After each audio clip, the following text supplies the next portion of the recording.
5 minutes. Yes, 5 minutes.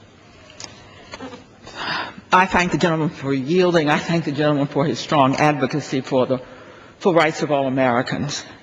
I must begin by saying when you hear people come to the floor and invoke the word fairness in a debate where they oppose the basic right to vote, they drain that word of all of its meaning. Mr. Speaker, I would like to speak to the rule proper. I'd like to offer some thanks during this rule period. And I would like to say a word about Utah, our very strong partner about whom we hear little because they are so far away. The other side, after the last vote on this bill, clucked that they had actually stopped the people in the nation's capital from getting a vote. Imagine how that was received all around the world. Now they come to the floor with the nerve to object to the procedure. Mind you, the substance is really what they are after. If, in fact, the District of Columbia was a largely Republican city, these members would be on the floor arguing for voting rights for the District of Columbia, just as the radical Republican abolitionists gave us the vote, which was then taken from us and gave us home rule. I will not yield, sir.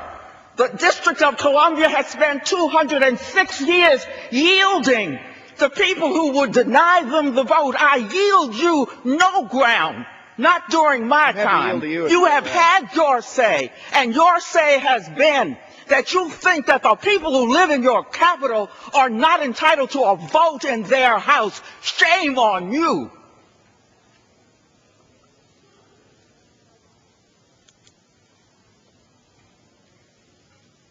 Then they want an open rule. They want an open rule so they can deny the vote. The American people will have nothing but praise for the Democratic leadership, because the Democratic leaders have found a way to observe two cardinal principles.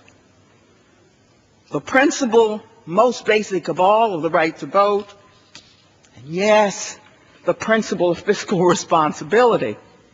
Now, the Democrats could never have thrown the foul ball that was used to delay this bill.